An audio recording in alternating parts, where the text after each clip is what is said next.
It's the 20th anniversary of a book the Chinese Communist Party hates. Welcome to China Uncensored, I'm Chris Chappell. The Chinese Communist Party maintains power through a stranglehold on information, total control of media, education, the internet. The party has systematically attempted to brainwash Chinese people into believing there is no China without the CCP, and the party is never wrong. Even this fashion statement cannot be wrong! As all of you watching know, around June 4th, 1989, the CCP's military opened fire on protesters in Tiananmen, by some estimates massacring 10,000 people. But in China today, most young people have never heard of it. All mentions of it have been systematically scrubbed from the people's memory. Modern Chinese history is full of cover-ups, crimes committed by the Chinese Communist Party that they've buried. Between 1959 and 1961, China suffered under the Great Famine. It was one of the worst man-made disasters in human history. It was caused by Chairman Mao's botched policies during the Great Leap Forward, which was supposed to modernize China, but instead led to the deaths of 15 to 55 million people. Officially, though, it was blamed on bad weather. So is this. A more modern example is the persecution of Falun Gong. About 25 years ago, the Chinese leader at the time, Jiang Zemin, began a nationwide crackdown on Falun Gong, although his larger aim was to build up a massive security state that answered directly to him. The official party line was that Falun Gong was a dangerous cult, and the party said all levels of society must dojang Falun Gong. Dojang means to struggle against. It's a horrifying aspect of communist culture, where the followers of the party, in order to present their loyalty to the regime, show their hostile attitudes towards whomever is targeted by the regime. In other words, the party hasn't massacred millions of innocent Chinese people, no. All those people wanted to destroy China, and they deserved everything that was done to them. Dojang is the same thing that happened during the Cultural Revolution to intellectuals, rightists, and class enemies, to the students at Tiananmen in 1989, and to anyone who refused to follow the COVID lockdown rules in the 2020s. The goal is always to focus the anger of the Chinese people at some group, so they never realize that their true enemy all along is the Chinese Communist Party. That's why the Communist Party is terrified of this book, 9 Commentaries on the Chinese Communist Party. It was first published 20 years ago this month in the Epoch Times, a newspaper founded by Falun Gong, one of the many groups that the CCP has persecuted. The 9 Commentaries details the entire history of the Chinese Communist Party and its crimes. For instance, it goes into depth on how the Communist Party got started and the brutal tactics it used against its own people to maintain power. Take the Yan'an rectification. After Mao's communist forces were forced to make a disastrous retreat called the Long March, after they were nearly wiped out by the Republic of China's forces in the Chinese Civil War, they arrived at a place called Yan'an. According to the 9 Commentaries, the CCP has depicted Yan'an as the revolutionary Holy Land. More like holy hell.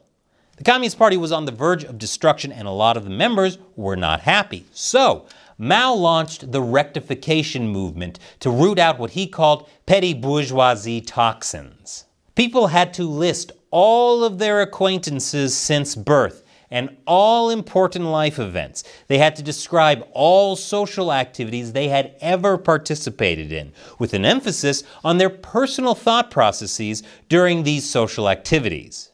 And in particular, they had to confess any thoughts or behavior that opposed the party.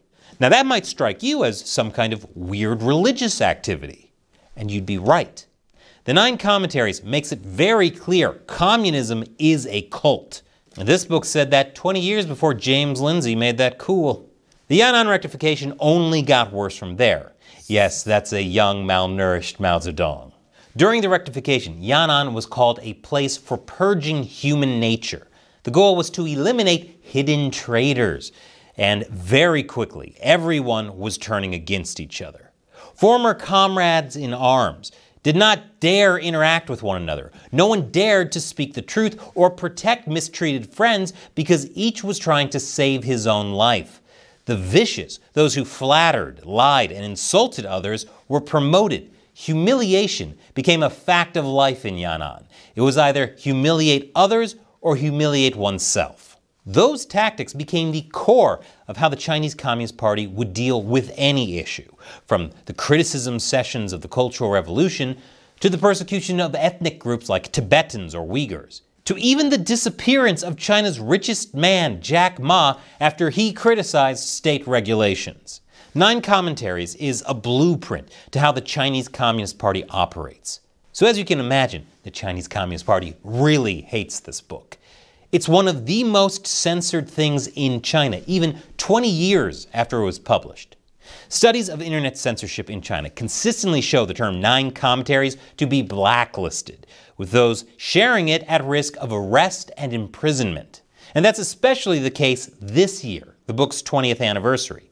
Local Chinese governments fear the 9 Commentaries will break through the CCP's censorship of its history, unravel its political indoctrination of the Chinese people, and encourage ideological dissent. That's because the series presents not a political, but a moral vision of China's future and a path to transformation. And in particular, it asks the reader to do something about the CCP. In just a few months after it was published, millions of copies had been sent to mainland China. Since then, it continues to circulate widely inside China, people sharing it despite the risk of arrest and imprisonment. The question is, what do you do when you find that everything you've been taught is a lie? That the great and glorious Chinese Communist Party is actually rotten to the core? You quit. The 9 Commentaries sparked a movement called Tuidang. It means to quit the party. Despite decades of brutal persecution and brainwashing, Chinese people are waking up to the true nature of the Chinese Communist Party. They range from rural farmers to intellectuals to retired military personnel to human rights lawyers, like Gao Zhisheng. He's a devout Christian who tried to defend Falun Gong practitioners using the Chinese legal system. Currently, no one knows if Gao is alive or dead. He's been imprisoned and tortured for almost 2 decades. After witnessing firsthand the cruelty of the party in 2005, he publicly quit the party. He said, "He quits the cruel, untrustworthy, inhumane, and evil party. This is the proudest day of my life." The party did not like that, which is why they disappeared him, and we don't even know if he's alive or dead. And still, people continue to quit the party. And not just a few. They're submitting declarations online saying they're through with the Chinese Communist Party. To date, more than 400 million Chinese people have rejected the party. Let me make this clear. They're doing that despite potentially massive consequences. This is a huge change from the days when people were terrified of even having a private thought against the Chinese Communist Party. And it shows how the kind of absolute control the party had over every aspect of people's lives is slipping. According to another famous Chinese human rights lawyer, Chen Guangcheng, the 9 Commentaries has basically spread everywhere in the country, with every household getting a copy. And Chen says it will lead to the collapse of the CCP.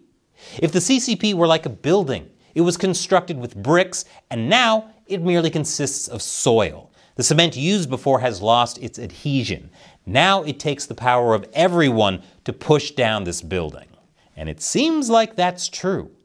We're seeing more and more social unrest in China. And during the white paper protests against COVID lockdowns, you had people calling for Xi Jinping and the Chinese Communist Party to step down. 400 million Chinese people have personally rejected the Chinese Communist Party. Most have submitted their statements anonymously to the Tuidang website, since the Communist Party is a cult and they might do bad things to you. That does make it hard to independently verify the number. And as you may have noticed, 400 million people is more people than are currently members of the Communist Party. Chinese government data from this year has a membership roster of only 99 million. But a lot of people once joined the Communist Youth League, or the Young Pioneers. From an early age, the Communist Party makes people take a blood oath to give their lives to the Communist Party. Just like in Yan'an. The party wants to control your every single thought. Tuidang is a moral and ideological statement, rejecting everything the CCP has forced onto China. The goal of Tuidang is to get every person to reject communism. Since Nine Commentaries was originally written in Chinese and is geared towards a Chinese audience, the English translation can be a bit tough to get through. But if you're interested in getting a deeper understanding of communist ideology and see where its false promises lead to, I'll leave a link to an online version below.